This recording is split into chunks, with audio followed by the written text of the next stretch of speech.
Hola amigo, seas bienvenido a tu canal, La Palabra. Los cristianos hemos afirmado por siglos que Jesús de Nazaret, el profeta de Galilea, es el Mesías esperado por Israel. Pero, ¿en qué nos apoyamos para hacer semejante afirmación cuando antes y después de él se levantaron algunos hombres con la misma pretensión? ¿Se cumplen en su persona las profecías mesiánicas anunciadas en el Antiguo Testamento? Hoy responderé a esta pregunta relativa a la mesianidad de Jesús. Sí, los cristianos creemos que Jesús es el Mesías esperado, porque con su vida, pasión y resurrección se cumplen todas las profecías mesiánicas de la Escritura. Y así lo hacemos patente en el credo, el símbolo de la fe cuando rezamos: creo en un solo Señor Jesucristo, Hijo único de Dios, nacido del Padre, antes de todos los siglos, Dios de Dios, luz de luz, Dios verdadero de Dios verdadero, engendrado, no creado, de la misma naturaleza que el Padre, por quien todo fue hecho, que por nosotros los hombres y por nuestra salvación bajó del cielo, y por obra del Espíritu Santo se encarnó en María, la Virgen, y se hizo hombre. De ningún otro patriarca, juez o profeta se ha predicado tal cosa en la historia de la salvación. Veamos entonces en qué consisten estas profecías. Comencemos por entender el significado del término y a quienes se aplicaba en el Antiguo Testamento. La palabra Mesías significa ungido y aparece en la Biblia en 62 ocasiones.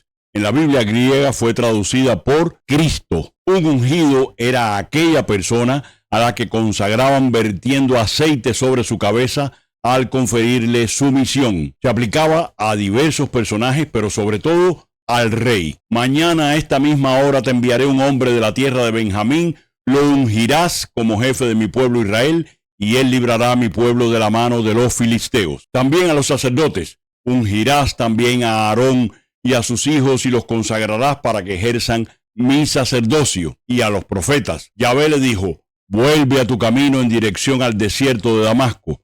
Cuando llegues, unge rey de Aram a Yazael. Nuestro ritual del bautismo acompaña el gesto de la crismación del neobautizado con las palabras: para que seas con Cristo sacerdote, profeta y rey, recordando este uso veterotestamentario. Ser bautizado significa participar de la misión de Cristo, que es sumo sacerdote de la nueva alianza, sellada con su sangre derramada en la cruz por la humanidad. El más grande de los profetas de Israel, porque él no solo dice una palabra de parte de Dios, sino porque él es la palabra de Dios. Y rey por la calidad de su ministerio. No vino para ser servido, sino para servir a todos y dar su vida por muchos. Más tarde el término Mesías se vincula con las expectativas de salvación de Israel, que para entonces ya tenía dos corrientes fundamentales. Una de impronta real, que querría que el Mesías viniera como un nuevo David a restaurar la monarquía, y otra como profeta y siervo sufriente, que sería humillado, abandonado y asesinado. Por supuesto que esta sería de ambas la menos popular, porque a ver, dígame usted, ¿quién querría un Mesías fracasado? Exacto, nadie.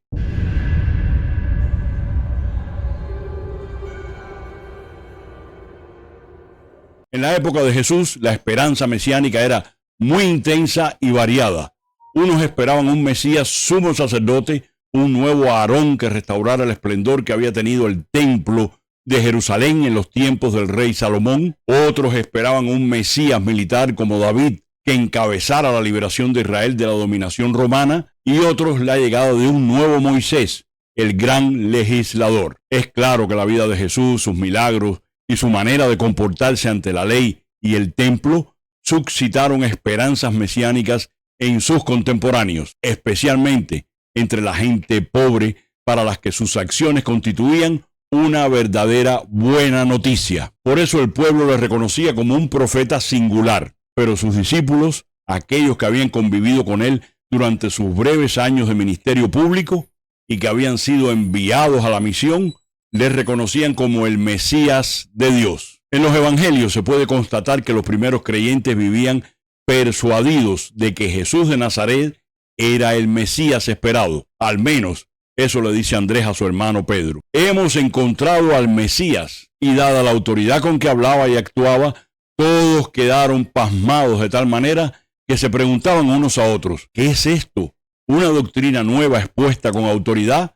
Manda hasta los espíritus inmundos y estos le obedecen. Aunque en los evangelios Jesús mismo nunca se da ese título, era uno de los más antiguos utilizados por las comunidades primitivas debido a su actuar. Y sucedió que cuando acabó Jesús estos discursos, la gente se asombraba de su doctrina, porque les enseñaba como quien tiene autoridad y no como sus escribas. La fe cristiana es la fe en Jesús el Mesías. De ahí el acrónimo que muy pronto se formó con su nombre.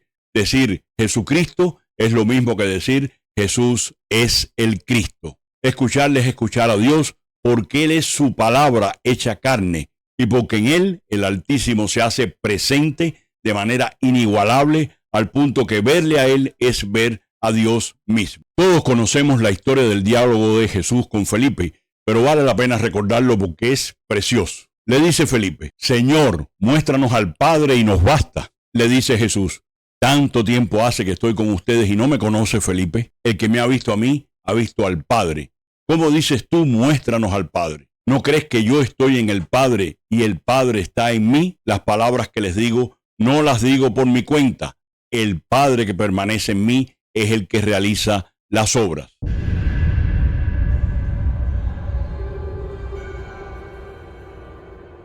Veamos ahora algunas de las profecías veterotestamentarias que se cumplen en Jesús. La primera se corresponde con su nacimiento de una mujer virgen. Pues bien, el Señor mismo va a darles una señal.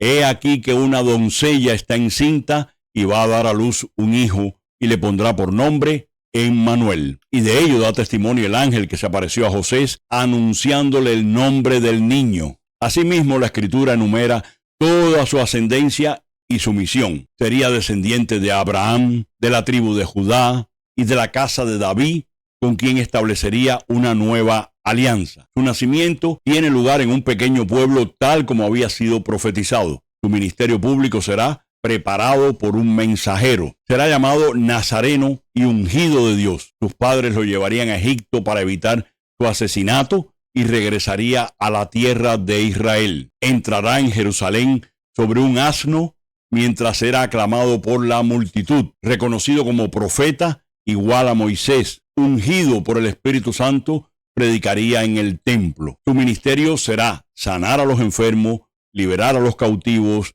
y predicar libertad. Sería traicionado por uno de sus discípulos, quien le vendería por 30 monedas de plata, y rechazado por su propio pueblo. Mientras era maltratado y escarnecido, callaba ante sus acusadores. Fue condenado a muerte por crucifixión y ejecutado entre dos ladrones. Los soldados se repartieron sus vestiduras, echando a suerte su túnica. Mientras penaba en la cruz, sintió sed y le ofrecieron vinagre con hiel. En su oración intercedería por sus perseguidores. Al morir, su costado fue traspasado por una lanza, pero sus huesos no fueron rotos. Finalmente, tal como lo había prometido, resucitó a los 3 días.